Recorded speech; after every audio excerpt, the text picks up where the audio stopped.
Question किया है बच्चों ने, जिनके कट ऑफ से ज्यादा ऊपर मार्क्स हैं उनका कोई सॉल्यूशन। कुछ बच्चे ऐसे हैं जिनके कट ऑफ से ज्यादा मार्क्स हैं और उनको लगता है कि हमारा सिलेक्शन नहीं होगा, लेकिन उनके बहुत सारे रीजन है। जैसे उसमें एक रीजन है, बहुत बच्चों ने, कुछ हमारे पास 200-250 के आसपास ऐसे OMR सीट्स हैं जिसमें स्मजिंग की हुई है, तो स्मजिंग को हम लोग स्कैन नहीं करते, तो वो एक ये इशू है। कट ऑफ से ज्यादा का इशू है, जैसे नंबर कट ऑफ से ज्यादा है तो उनके कुछ सर्टिफिकेट इनवैलिड होंगे, जो हमारा रिक्वायरमेंट है डेट का वो नहीं होगा, या कट ऑफ डेट, हाँ कोई टेक्निकल रीजन की वजह से ये होंगे। टेक्निकल पोस्ट पे भी है नहीं, ऐसे सभी भी पोस्ट पे हो सकते हैं। जैसे कि किसी का ग्रेजुएशन है, हमें चाहिए ग्रेजुएशन दिसंबर 2024 हमें ये चाहिए, लेकिन किसी का है ही जनवरी 2025 का, तो उसको तो हम कंसीडर नहीं करेंगे, उसका नंबर हाईएस्ट भी होगा तो भी नहीं हम करेंगे। तो कुछ टेक्निकल वजह से होगा। और हमने ऑनलाइन ग्रीवेंस जो किया था उसमें 95-96% बच्चों को हम ईमेल कर चुके हैं, उनके जवाब दे चुके हैं, और उस पोर्टल में रीओपन करने का भी ऑप्शन है। अगर वो हमारे जवाब से सेटिस्फाई नहीं है तो उसको रीओपन कर सकता है, हमें उसी सेम कंप्लेंट को रीओपन कर सकता है, हम उसको सेटिस्फाई करेंगे। एक क्वेश्चन आ रहा है 20 ग्रुप का, कि 20 ग्रुप में हम लोग रिप्लाई फाइल कर चुके हैं, अब मैटर कोर्ट में है और आई थिंक जनवरी में ही लिस्टेड है। हाँ, जनवरी में ही लिस्टेड है, तो हमारे पार्ट पे हम फाइल कर चुके हैं और एडवोकेट्स आर्ग्यू करेंगे, स्टेट भी अपीयर हो रहा है, तो जो भी कोर्ट का डिसीजन होगा वो सबके सामने होगा।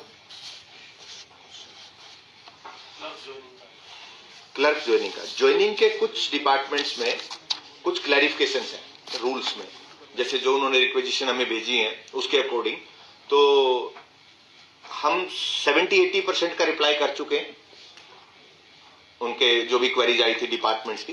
कुछ पेंडिंग है, वो बड़ी जल्दी कंप्लीट कर देंगे। क्लैरिकल में भी कुछ डिपार्टमेंट को हम कर चुके हैं क्लैरिफिकेशन, कुछ डिपार्टमेंट में क्लैरिफिकेशन जा चुकी है, कुछ में पेंडिंग है, वो जल्दी से जल्दी कंप्लीट हो जाएगी। और कुछ तो ऐसे हैं कि डिपार्टमेंट हमसे क्वेरी पूछ रहे हैं, वो अपने लेवल पे डिसीजन ले सकते हैं, लेकिन फिर भी वो HSC से पूछ रहे हैं, हम उनका रिप्लाई उसके अकॉर्डिंगली कर रहे हैं। ये जो आप समाधान शिविर लगाने जा रहे हैं जी, जो लिटिगेशन है वो लिटिगेशन वाले मामलों को भी सुनेंगे आप जी। अगर वहाँ कोई नेगोशिएशन होती है, वाली बात बनती है, फिर क्या होगा जी? उसमें कुछ चीजें ऐसी हैं जिनका कमीशन के लेवल पे डिसीजन लिया जा सकता है, ऐसी कुछ चीजें हैं। ऐसा नहीं है कि सारी चीजों पे कमीशन डिसीजन ले पाएगा, हम उनको बाइफर्केशन कर सकते हैं। कुछ में ये हो सकता है हम कोर्ट में स्टेटमेंट देके केस विड्रॉ हो सकते हैं, कुछ का ऑलरेडी, जैसे कोई पर्टिकुलर इशू डिसाइड हो रखा है, कोर्ट ने एक इशू डिसाइड किया और उससे एक पर्टिकुलर केस डिसाइड हुआ, उसी सेम इशू के वहां पे 25 केस पेंडिंग है कोर्ट में, तो हम उसको तो पैरिटी बेस पे कंसीडर कर सकते हैं ना, तो वो रहेगा। ये जो पेंडिंग भर्ती है इनका पुराना CET लागू रहेगा, मतलब दो नए CET अभी जो वो है जो हमने एडवर्टाइज किया उसी के अकॉर्डिंगली चलेंगे, अभी तो ऐसा कोई डिसीजन ऐसा नहीं। कितनी भर्ती होंगी सर 2025 का होगा कुछ? अभी रिक्विजिशन पे डिपेंड करेगा, मैं तो नहीं रिक्विजिशन का अभी तो वो नहीं है, जैसा 2025 में जो भी डेटा आएगा उसके अकॉर्डिंगली डिपार्टमेंट से, तो हम लोगों ने जो सजेशन भेजे भी हैं, डिस्कस भी किए हैं, तो वो किए हैं कि हमारे पास थ्रू HRMS अदरवाइज एक डेटा आ जाए रिक्विजिशन का, अदरवाइज भेजने में काफी टाइम कंज्यूमिंग है, तो डायरेक्ट डेटा जो रिटायर हो रहे हैं, वैकेंसीज खाली हो रही हैं, तो हमारे पास डायरेक्ट कोई ऐसा एक मैकेनिज्म बन जाए तो हम जल्दी से जल्दी कर पाएंगे। और हमारा एनुअल कैलेंडर भी इसी का पार्ट है, हम एनुअल कैलेंडर डिक्लेयर करें, रिक्विजिशन हमारे पास आएगी नहीं तो हमारे लिए टफ हो जाएगा। तो एनुअल कैलेंडर भी डिपेंड करेगा डिपार्टमेंट्स पे भी और कमीशन के ऊपर। सरकार से भी मीटिंग होती है, CET हो कब तक जाएगा, तो क्या लग रहा है कहाँ तक बात पहुंचेगी?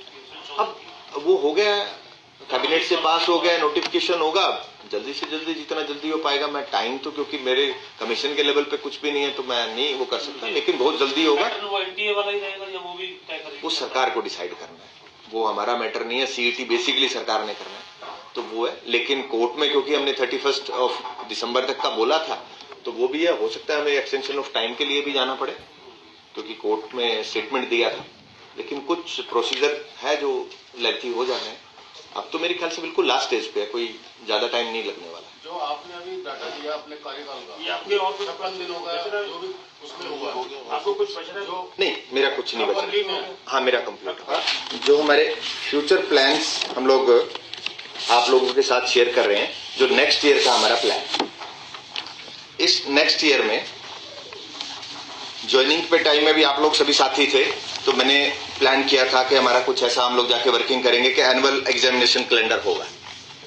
वो बिल्कुल हम उस पर काम कर रहे हैं, और क्योंकि ये डिपार्टमेंट से भी रिलेटेड है, सिर्फ हमारा ही पार्ट नहीं है इसमें। रिक्विजिशन हमें टाइमली आए, तो हम सरकार से भी बात कर रहे हैं कि हमें टाइमली रिक्विजिशन आए, और उसी के अकॉर्डिंगली हम इसका प्लान आउट कर लेंगे। बड़ा जल्दी इसमें एनुअल कैलेंडर डिक्लेयर करेंगे हम लोग।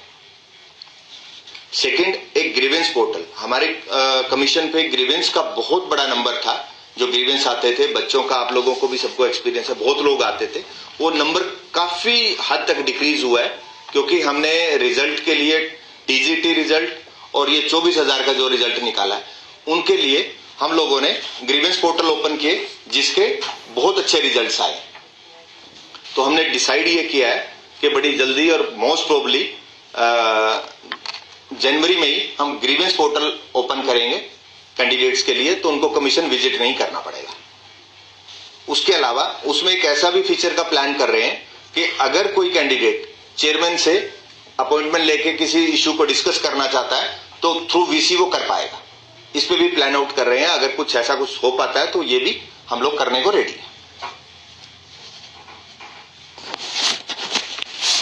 एक हम प्लान कर रहे हैं अभी नए साल में कि हम समाधान शिविर लगाएं।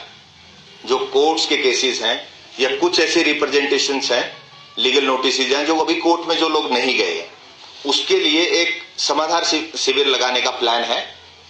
और उसमें हाई कोर्ट से भी अगर हमें कोई सपोर्ट की रिक्वायरमेंट होगी तो हम उनसे भी वो करेंगे, और अपने लेवल पे भी जो लिटिगेशन पॉलिसी 2010 है उसमें भी एक प्रोविजन दिए हुए हैं, उसके अकॉर्डिंगली हम इसको समाधान शिविर चलाएंगे।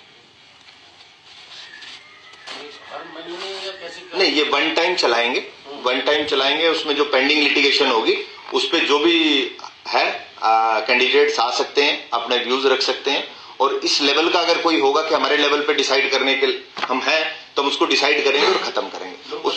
आप इधर ही चलाएंगे दफ्तर पे या अलग अलग? हाँ, एक बार तो हमें समझने के लिए उसमें ऑफिस में ही करना पड़ेगा, क्योंकि कैंडिडेट्स के जो इश्यूज हैं वो डिस्कस करने के लिए एक कमेटी फॉर्म कर दी जाएगी, और जो वो कमेटी होगी वो केस को रिव्यू करेगी। और कुछ केसेज ऐसे होंगे, बहुत सारे केसेज ऐसे रहते हैं कि पर्टिकुलर एक केस में डिसीजन आ चुका होता है उस इश्यू पे कोर्ट का, पैरिटी बेसिस पे कुछ केस पेंडिंग होते हैं, तो हम पैरिटी को कंसीडर करके उनको डिसाइड कर सकते हैं। तो ऐसा एक प्लान है। वन टाइम रजिस्ट्रेशन का जो भी अब नेक्स्ट सीईटी होगा, उसमें हमारा एक ऐसा कुछ प्लान आउट करने का सोच रहे हैं कि वन टाइम रजिस्ट्रेशन हो। वन टाइम में ये कि कैंडिडेट को एक ही बार रजिस्ट्रेशन करना पड़े, और वो उसका थ्रू इट लाइफ वही चलेगा। उसमें जब जब सपोज एक कैंडिडेट अभी 10th पास किया है, तो वो 10th पास में रजिस्ट्रेशन कर लेगा। जैसे ही वो 12th करेगा तो उसमें सिर्फ 12th की जो डिग्री होगी वो अपलोड करेगा, रजिस्ट्रेशन उसका एज इट इज रहेगा। जैसे ग्रेजुएशन कंप्लीट करेगा तो ग्रेजुएशन, और जब जब उसको एडवर्टीजमेंट हम पब्लिश करेंगे तो वो वही उसी पोर्टल से अपलोड कर पाएगा। तो ये वन टाइम रजिस्ट्रेशन का एक फुल प्रूफ, इसका एक ट्रायल करके भी प्लान कर रहे हैं कि हमने डेमो भी स्टार्ट किए हैं अभी, तो बड़ा जल्दी हम इसको सीईटी से पहले इसको स्टार्ट कर देंगे।